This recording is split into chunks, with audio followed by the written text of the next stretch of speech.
means to take care and to give care. And since I spend a lot of my time taking care of other people and their children, well, it fits right in. It's like a nurse. You know, you're taking care of someone or you're protecting something. And that's what's known in the Hawaiian language. And the last name? Kaualani. My guess is heaven's blessing. But it's Hawaiian. Hawaiian. It's yes, Hawaiian, Hawaiian, right? yeah. But you a sister from the hood. Well, because my dad was part Hawaiian. And when I went to Hawaii and saw the rest of my family, I'm like, these people look like me. I saw me all over the island. It really, really, really wigged me out. I'm seeing my face everywhere. But you were born and raised in Chicago. Yeah. All your life. Well, most part of my life. Not all of my life. But So you would consider yourself not biracial, but multiracial. Multiracial, yeah. Now, what does that mean for you? Multiracial means more than just one race.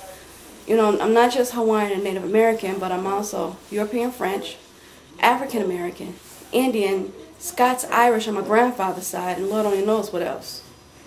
Wow, but most African Americans, and many Americans, period, are a mixture of a few things. So, but growing up in Chicago, was that a good thing, a bad thing? Being not biracial, multiracial in Chicago. Well, it was more or less like rough, because they look at, okay, when you look at a black person, you know when they're black. But when you look at someone like me, I get stares all the time. They're trying to figure out, well, what are you? I used to ask my mother, why does people always constantly stare at me? She said, because they're trying to figure out what you are. But growing up in Chicago, was that? I mean, explain to me what's good and bad about being multiracial. Growing up in Chicago. Well, the diversity for one. There's a lot of diverse cultures in the city of Chicago. So there's something to feed on everything, every part of who and what you are. We all have different interests. Some are similar, some are different. But at the other hand, you have those that their thinking is different. Their whole entire way of being is different from yours. But Sharice, did you have problems gathering a sense of identity? Did you have any identity problems growing up in Chicago? Yeah, and a lot of times from dark-skinned blacks, because my skin is so fair. I'm called white skin, zebra, Oreo, half-breed, you know, and a lot of other names that are not so nice, but that's just to be nice about it. Yeah, but did it affect your self-esteem, your self-image? It did at one point, yeah. I didn't want to be out, I didn't want to be seen, I didn't want to be around anyone. I didn't have any friends because they just didn't like me because my skin was so fair.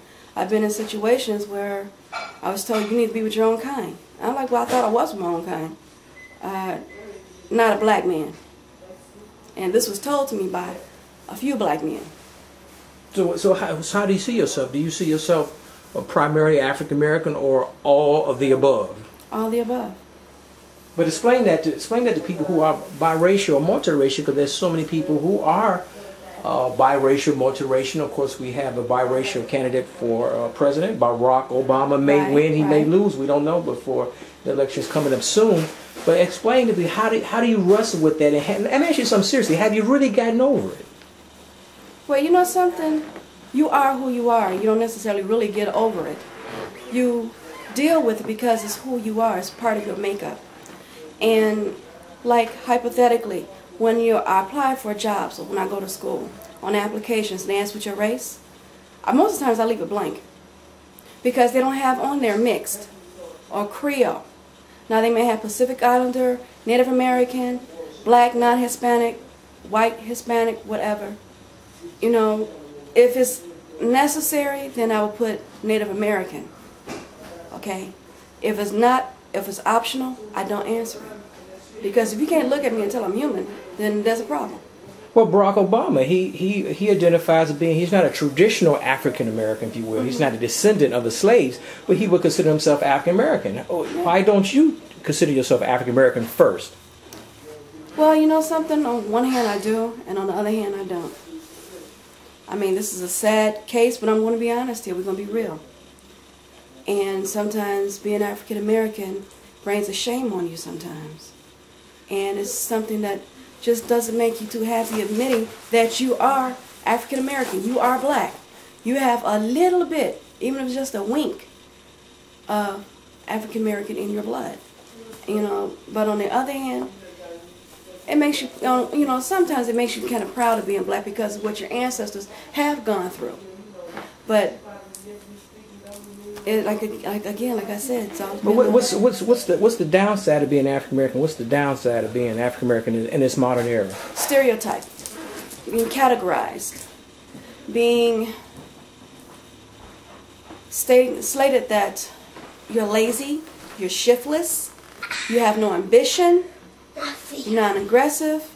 You know, that's some of the things that's stereotyped, labeled on African Americans, and it's not something that you want to be associated with. But on the other side, we have a long history of African American achievement. People who have who are African Americans who have achieved. And that's some part of stuff that make you proud of being black, because you have Dr. Charles Drew, the first black African American surgeon, served here in the city of Chicago at Providence Hospital. You have Shirley Chisholm, the first black African American woman to serve in a state of representatives.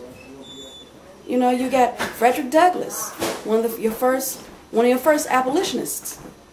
You know, and Barack Obama, he's making head waves and statements and history by leaps and bounds. Now you have children, right? Yes, I do. Now your children, do they consider themselves primarily African American? Yes, they do. So they don't have a problem with it. They don't have identity issues. No. They don't? No. So what would you tell children born in this, because you were born in a different time, in a different era, you were raised in a different era. Mm-hmm. Children who are born right now in the 2000s, if you will, how would the parent, how should those parents approach raising their children, their biracial, their multiracial children in this modern era? They should tell them and give them a history of all of what they're mixed with. Because, you know, like it or not, you know, there's some bad about what you're mixed with, and as well, same time, there's some good about what you're mixed with. There's a history, there's a positive and negative history both ways. Okay, you have to be willing to talk to them about it, explain to them, educate them. Let them read the books about these people of who are part of the same nationality you are. You know what I'm saying? So, yeah.